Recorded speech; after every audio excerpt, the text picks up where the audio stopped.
Buenas! Nesse vídeo a gente vai falar sobre alguma coisa que cresceu muito, inclusive a própria expressão shadow banking ganhou muita força. Alguns dizem até que surgiu naquela época, em 2007, 2008, quando a gente teve a crise dos subprimes, porque ganhou muita força esse mercado, ou melhor, esse setor que estava meio que escondido aí. Não é que não existia, ele estava lá, já operava, mas muitas vezes não se percebia que falava o seguinte: olha, tem gente desempenhando funções de intermediação financeira, ou trabalhando como banco, ou já sendo um banco de investimento, mas fazendo atividades como se fosse de banco comercial, e as pessoas não estavam muito ligadas nisso. Até muitos reguladores não estavam com a noção real do tamanho desse mercado, que, aliás, é gigante, com números que a gente vai ver, e vai crescendo ano após ano, que é o tal do shadow banking.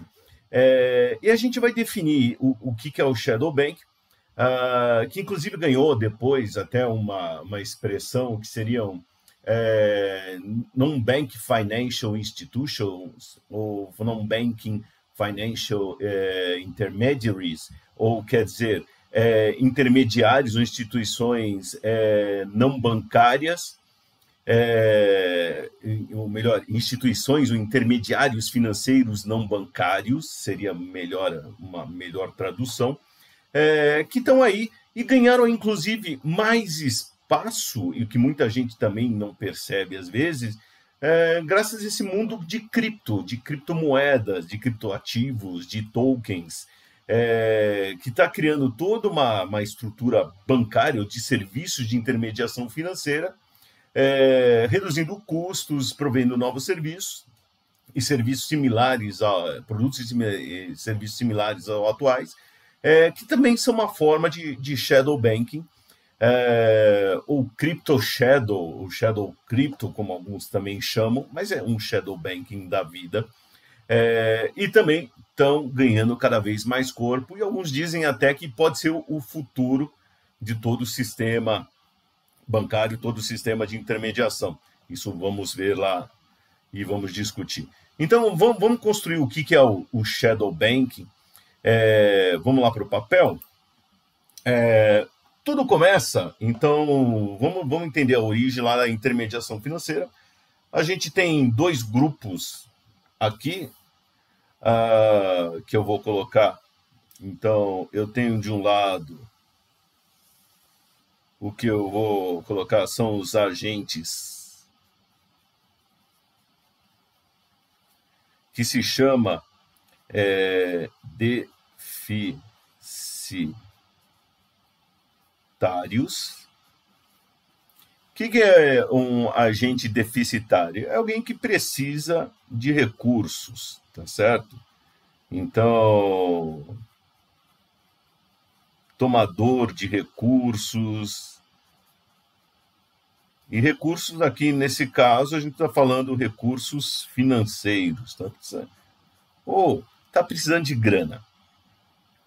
Do outro lado, a gente vai ter aqui outro tipo de agente, que são os agentes superavitários. Os agentes superavitários, eles têm superávit, eles têm mais dinheiro, ou têm dinheiro sobrando. Então, tem recursos excedentes. Recursos excedentes quer dizer que ele tem dinheiro para investir. Excedentes. Tá certo? Então, tem dinheiro. Ou, de outra forma, se vocês quiserem, esses daqui são investidores, e esses aqui são tomadores de recursos, são gente que vai tomar dinheiro emprestado, tá ok?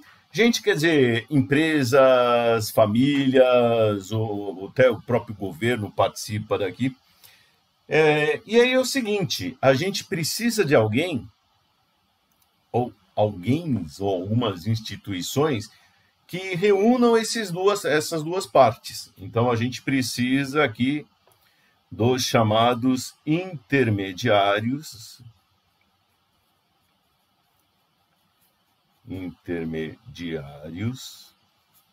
financeiros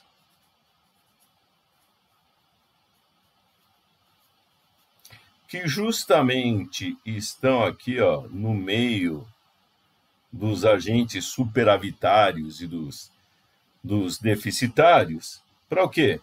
Eles tomam o dinheiro dessa parte ou captam aqui, tá certo? Então, eles captam desse lado e emprestam para esse outro, tá joia? E depois faz o contrário. Então, ele vai transferir aqui o dinheiro. Então, vamos dizer, ó, transfere 3 dinheiros aqui e devolve 2 dinheiros aqui. E aqui fica um dinheiro no meio do caminho. Afinal, tem que pagar as contas. Ele está prestando um serviço para as partes. Então, o intermediário financeiro está pegando dinheiro de quem tem excedente, tá certo? E está emprestando para quem precisa. E aí, depois cobra isso daí, cobra com jurinhos e cobra lá a sua parte do serviço, aí pode cobrar antes, depois e tal, e devolve para outra parte. Tá ok? Então, assim que vai acontecendo. Então, vamos dizer aqui. Ó, capta um dinheiro aqui, empresta um dinheiro aqui, e aí vai girando.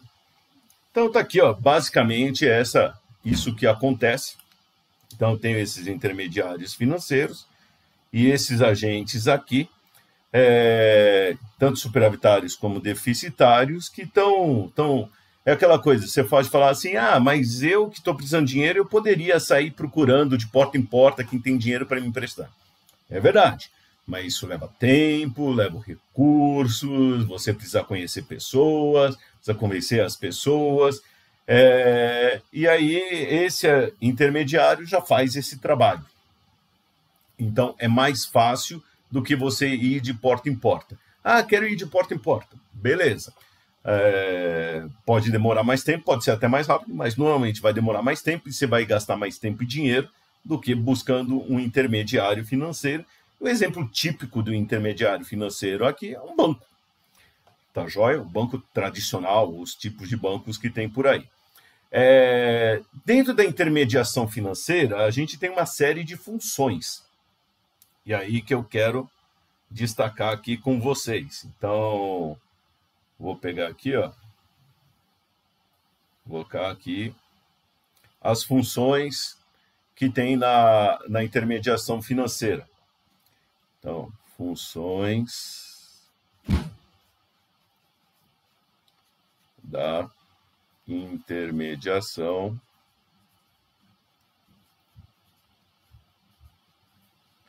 financeira.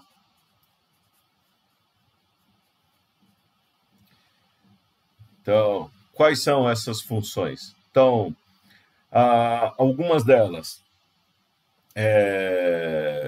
vou colocar aqui, prover mecanismo de pagamento.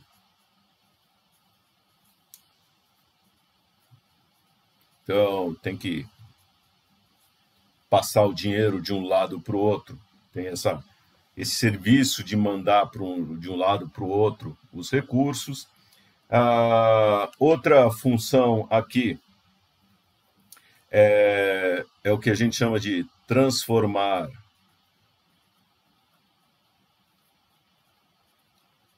prazos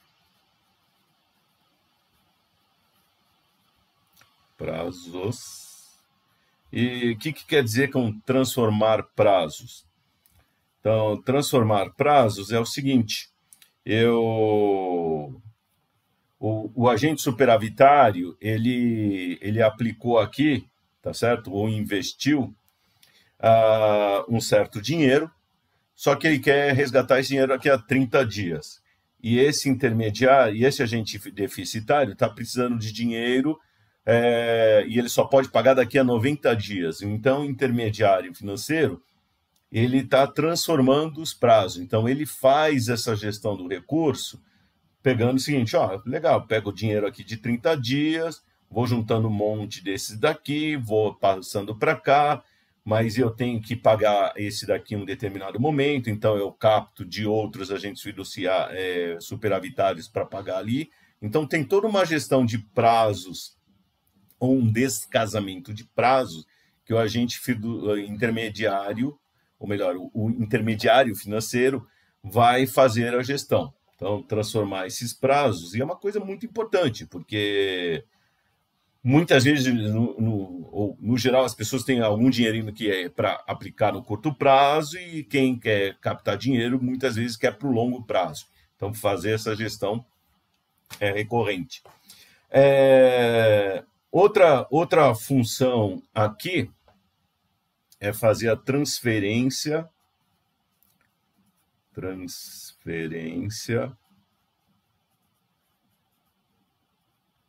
de riscos. E aí, não só, eu diria, a transferência de risco, mas a gestão de riscos. Então, você quer, por exemplo, fazer um determinado investimento aqui, e esse daqui é de baixo risco, só que esse agente é de um risco maior, esse intermediário vai fazer uma gestão, emprestando parte do dinheiro para alguém de alto risco, parte do dinheiro vai colocar em coisas de baixo risco, então ele vai fazer a gestão dos riscos e transferindo de um lugar para o outro. E tem gente que quer comprar certos tipos de risco. O que quer dizer comprar certos tipos de risco? É investir em coisas que têm aquele risco. Eu quero correr aquele risco. Então, ele procura justamente quem quer correr certos riscos e transfere para eles. Então, não é que o intermediário financeiro vai ficar com todos os riscos, mas ele quer procurar quem quer aquele risco e passar para aquele. Então, por exemplo, tem gente que quer o risco cambial, então quero comprar títulos cambiais, tá certo? Então, ele pode comprar títulos de empresas exportadoras e importadoras, ou pode vender risco cambial para empresas importadoras e exportadoras, porque para elas faz sentido, que às vezes elas querem se proteger do risco cambial, ou elas querem, às vezes, correr mais riscos. Faz sentido dentro da gestão financeira dela. Então, fazer essa transferência de risco é muito importante. Outra função importante aqui além de transformar prazos e transferir risco, é prover liquidez. Então, muitas vezes a empresa, puxa, eu vou receber, vendi uma empresa que pegou, vendeu para um cliente e agora esse cliente atrasou e ela está precisando de dinheiro. Ele vai prover intermediário financeiro aqui, vai prover essa liquidez, tá certo? Pelo menos até ela receber, eu tenho a chance de cobrar e dar mais um tempo para aquele cliente. E, por último, não menos importante aqui, é reduzir custos que a gente tem de transação. E reduzir esse custo de transação é aquilo que eu comentei logo no começo. Você quer captar dinheiro, você pode bater de porta em porta, passa no bairro todo aí, liga para cada um dos apartamentos, seus amigos, vai passando as pessoas, vai fazendo a apresentação do seu projeto. E isso vai levar tempo e dinheiro, então fala assim, olha, tudo isso são transações e custo de transação, informação, então você tem os dados, você pode divulgar, pode criar bancos de dados para divulgar, inclusive, entre os vários agentes. Você tem, por exemplo, os birôs de crédito que fazem isso, os bancos provêm informações para eles. Então, reduzir custos de transação, informação e de buscas, tá certo? Busca de recursos, de transações, de dinheiro, tudo isso é outra parte muito importante e também natural aqui da intermediação financeira. Então, aqui estão algumas das principais funções da intermediação financeira. Muito bem. O que acontece com isso? Esses serviços, então, eles vão ser providos por alguns tipos de instituições. E aí aí a gente vai chegar no tal do shadow banking propriamente dito. E eu separo aqui, então, agora a gente vai fazer uma bifurcação, porque eu tenho aqui quem provê isto daqui, esses serviços, essas funções. De um lado, eu vou ter instituições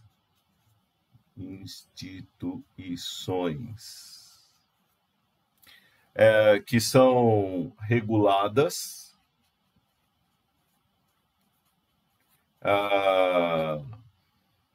instituições reguladas, assim, elas são, ou melhor, por todo um arcabouço, tá? Então,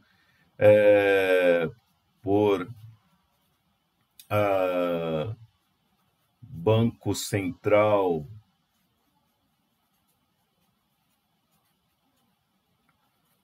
ou outras autoridades.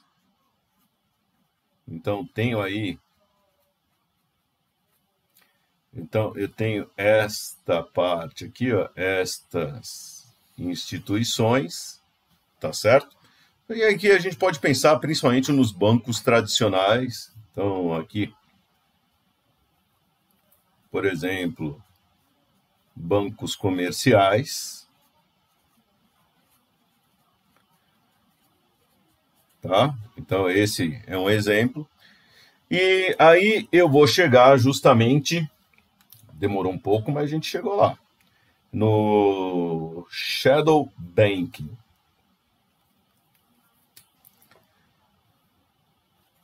E o shadow banking já dá para sacar o seguinte, olha, eu não estou dentro, quem é shadow banking não está dentro do arcabouço regulatório tradicional. Então, eu tenho, mas tanto esses daqui como shadow banking, instituições de shadow banking, elas prestam as funções da intermediação financeira. Então, eles prestam essas funções, executam essas funções. Tá? Eles são intermediários financeiros. Por isso eu fiz essa construção. É para entender o seguinte, o shadow banking ele também é intermediário financeiro como tradicional, mas está fora do arcabouço tradicional. Então, o shadow bank, como é que a gente pode definir? É alguém, uma instituição que executa todas essas atividades, ou na verdade você pode ter instituições que executam parte dessas atividades, mas trabalham fora, tá certo? Então, esse daqui, ó, eles estão fora do arcabouço regulatório,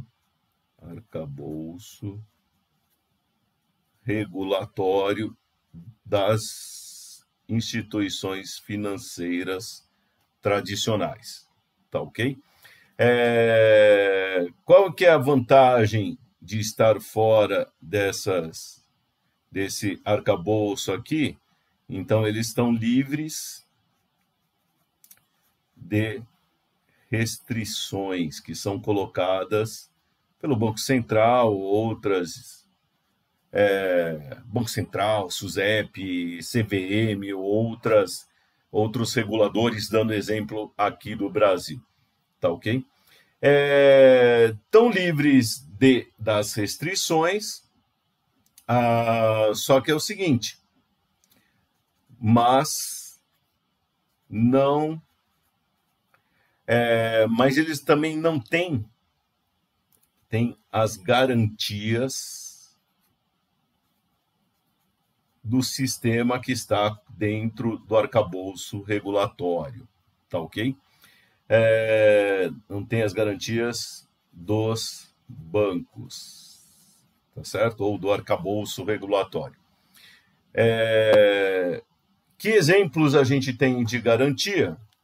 Então, aqui, ó, exemplo aqui dessas garantias, tem, por exemplo, o nosso conhecido Fundo Garantidor de Crédito, o FGC. Então, por estar fora desse arcabouço regulatório, você não está... Por exemplo, se você vai fazer algum investimento via um shadow bank aqui, você não está necessariamente coberto pelo Fundo Garantidor de Crédito. Então, essa é uma coisa que você tem que lembrar. Fala assim, puxa, esse intermediário aqui do shadow bank e tal, é legal, mais barato isso, mas você não tem... Você abre mão de certas garantias. Então, se der chabu, der problema, depois não vai chorar, tá certo? A escolha foi sua. Então, isso é uma coisa, inclusive, que você tem que ponderar na hora de investir, de fazer uma operação com esse... dentro desse arcabouço aqui, tá certo? Dentro do shadow bank. E a garantia aqui, tanto de crédito, no caso de liquidez, mas também, aliás, tanto garantia de crédito como garantia de liquidez que você tem pelas restrições que são colocadas aqui pelo Banco Central. Então, o Banco Central e os reguladores, eles criam uma série de restrições para garantir a saúde do sistema financeiro. Se você entra dentro desse arcabouço, se você trabalha aqui com o shadow bank, então você está abrindo mão, está caindo fora dessa coisa. Então você não vai estar protegido da mesma forma que está desse lado aqui. Não tem todas as garantias, não tem as checagens, mas pode ter outras vantagens que para você seja interessante, tá? Isso é uma coisa que você tem que ponderar. Quais são as atividades ou os instrumentos usados para fazer estas funções dentro do shadow bank? Então, alguns bem comuns, aqui vocês vão encontrar a securitização. A ideia da securitização é justamente transformar ativos ilíquidos em ativos líquidos, tá joia? Então, e aí não só isso, mas você, através da securitização, e aqui, por exemplo, vocês têm os CDOs, você pode criar novos instrumentos para investimento, títulos de dívida para serem comprados. Você pode, por exemplo, pegar e transformar um endividamento que alguém tem em outra parte, separar em fatias diferentes. Tem por exemplo, os certificados recebíveis imobiliários, certificados recebíveis do agronegócio, e aí vai. Então está cheio, o Collateralized Debt Obligations, CDOs, eram muito comuns, inclusive na crise de 2008, eles foram muito criticados. A gente tem um vídeo explicando eles com detalhes, mas justamente eles pegam isso, um monte de dívida que tem certos bancos e tal, certas empresas, pega esses debêntures, esses títulos, esses bonds, empacota de outra forma e vende. Então, reestrutura a dívida das empresas. Então, dá liquidez para empresas ou até para bancos aqui e repassa para outros. Então, está fazendo essa intermediação aqui. Então, está tirando dinheiro quem está superavitário e está emprestando para cá, que está transferindo outros ativos. E o intermediário financeiro, então, por exemplo, o banco de investimento que estruturou esse daqui, está cobrando a sua taxinha. Então, securitização é um instrumento muito usado aqui. Os chamados hedge funds, ou que a gente chama no Brasil de fundos multimercados, eles também são usados como instrumento aqui de shadow bank. Por quê? Porque eles compram ativos, então eles captam dinheiro com empresas, com pessoas, famílias, empresas, assim por diante, com investidores no geral, e compram, investem em títulos de outras empresas, dando justamente crédito. É uma forma também de você dar crédito para outras empresas. Só que esse intermediário vira um hedge fund, um fundo ali. E aí você pode ter hedge funds, inclusive, de alto risco, altíssimo risco, e dos mais variados. Então, é outro instrumento bastante usado ali. Outro instrumento, aqui no Brasil não tanto, mas bastante comum lá fora, no shadow banking, são os fundos que a gente chama de money market, que seriam os equivalentes ao que a gente chama aqui de fundo DI. São os fundos assim de fundo de caixa. Fundo de caixa quer dizer de baixo risco, alta liquidez, tá? Só que muitos desses fundos money market aqui no shadow banking, eles são criados, não necessariamente eles têm aquela liquidez prometida e eles não são necessariamente baixo risco. Então, se houver uma corrida, mas se eles são usados justamente para fazer essa transformação de prazos. Então, eles captam dinheiro de curto prazo, que é abundante, tá certo? E compram títulos de médio e longo prazo para as empresas que são deficitárias. Então, os money markets são muito usados para transformar prazos. Só que muitas vezes é aquela coisa, se você tiver uma crise de liquidez no mercado, esses fundos money market podem quebrar. E aconteceu lá na crise de 2008, porque aqui as empresas não tinham dinheiro para pagar e o fundo prometia para os investidores uma liquidez e uma qualidade que não era que existia ali.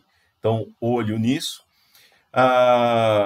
Uma outra coisa que é usada com bastante frequência são os derivativos. Então, derivativos e, em especial, os chamados derivativos de balcão, também conhecidos como OTC. OTC quer dizer over the counter.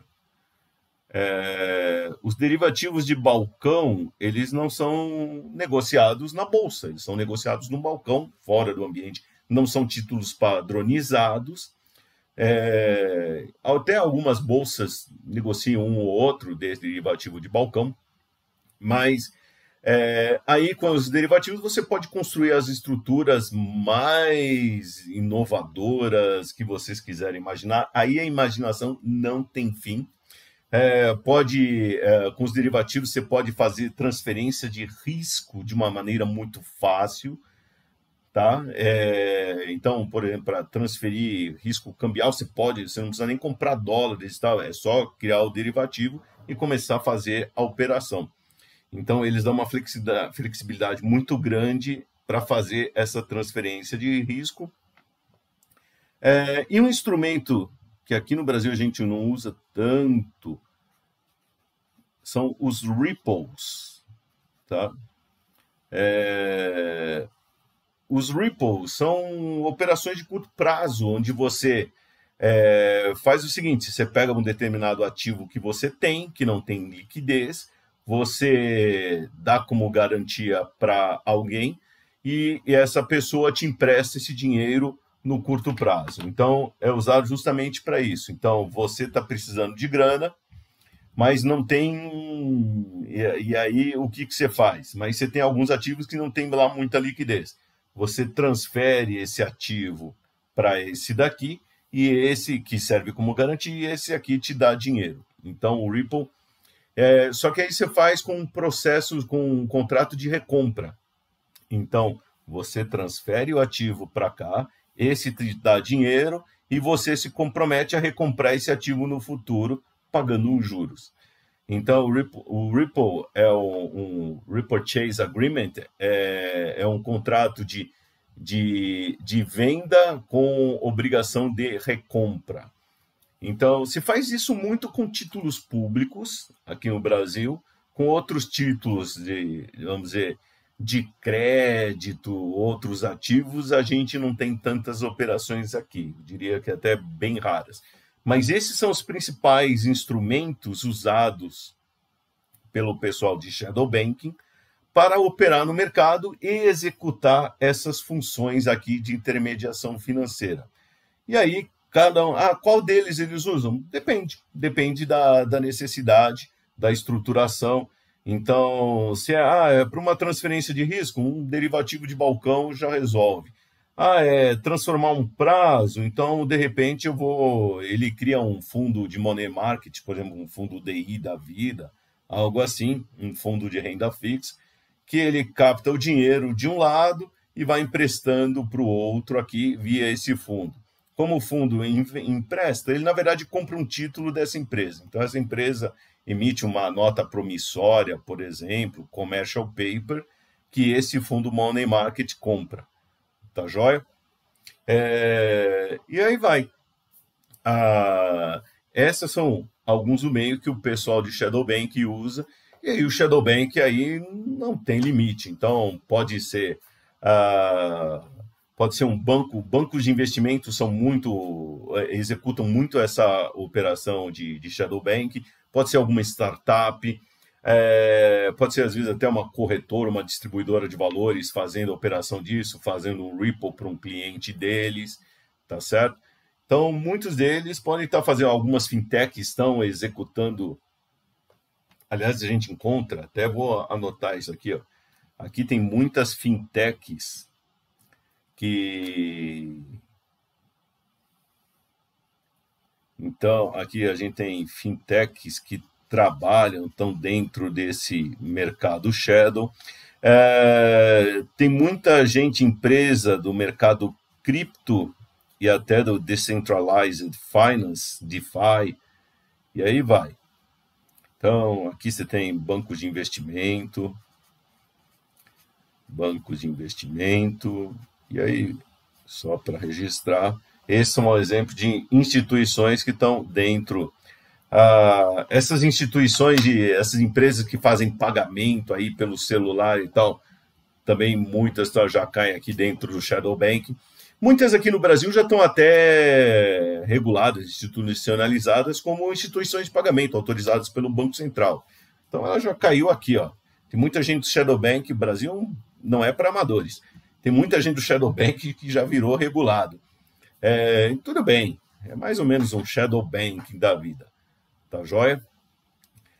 Vou mostrar rapidamente alguns dados e algumas curiosidades aqui. Vamos lá para o Chrome. Vocês estão vendo ali, ó, esse é o site do Financial Stability Board. E aí é o seguinte, veja que está escrito aí, Non-Bank Financial Intermediation, que foi justamente, eu comentei com vocês, que esse é um termo que vem sendo usado, inclusive muitos já se referem aqui, ó, ao invés de chamar de Shadow Banking, eles chamam de NBFI, ó, NBFI, ou Non-Bank Financial Intermediation, que é o Shadow Banking de outro nome, tá? Até com a Covid, muitas instituições dessas acabaram surgindo, novas instituições intermediárias, não bancárias, acabaram surgindo, até porque teve uma aceleração no e-commerce, no comércio digital, no comércio eletrônico, então outras, você precisou de novas fintechs e outras empresas para ajudar nessa intermediação. E aqui mostrar alguns dados também do Financial Stability Board, e aqui ele mostrando aqui justamente o tamanho desse mercado de Shadow Bank. Então, esse é um mercado, usando a medida mais restrita, até 2019, isso deve ter crescido mais, já superou os 50 trilhões de dólares. Então, e vocês vejam, ele deu uma atualizada na página, que veio crescendo, olha, 41 mais 4, 8, já passou aqui de 55, mais trilhões de dólares. Então, esse mercado de shadow banking, ou o non-bank financial intermediation, é enorme no mundo.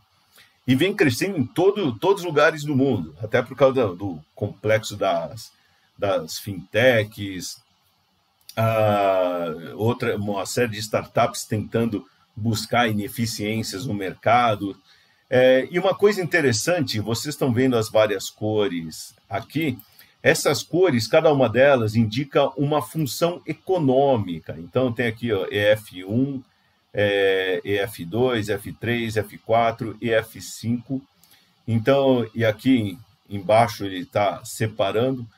Então, por exemplo, aqui em 2019, do total de 57 trilhões, então está aqui o total bonitinho, 41 trilhões executa a função econômica 1, 3,89 é função econômica 2 e assim por diante. O que são essas funções econômicas? O Financial Stability Board ele resolveu separar ou classificar os intermediários de shadow banking em 5 funções econômicas diferentes. De novo, pode ser que um determinado intermediário faça mais operação de um, do outro e tal. Mas ele está colocando aqui, a função econômica 1 é a gestão de veículos de investimento que são suscetíveis a corridas. Que é suscetível à corrida? Corrida, por exemplo, os investidores vão correr atrás do dinheiro. Então, por exemplo, entrou numa crise, os investidores podem correr atrás, eu quero resgatar meu dinheiro. Então, eles vão lá, por exemplo, num fundo de money market, que eu falei equivalente a um fundo DI, quero resgatar meu dinheiro daí. Então, é isso que é o EF1, a função econômica 1. Então, os fundos money market, fundos de renda fixa, que tem essa característica. O EF2, a função econômica 2, são os empréstimos que são relacionados à captação de curto prazo, então empresas financeiras, a gente tem aí. A função econômica 3 são as empresas que fazem intermediação de mercados que dependem de captação de curto prazo, então são justamente as corretoras distribuidoras de valores, por exemplo. A função econômica 4, a gente tem aqueles que fazem a facilitação de intermediação de crédito, então empresas, por exemplo, que dão garantias de crédito.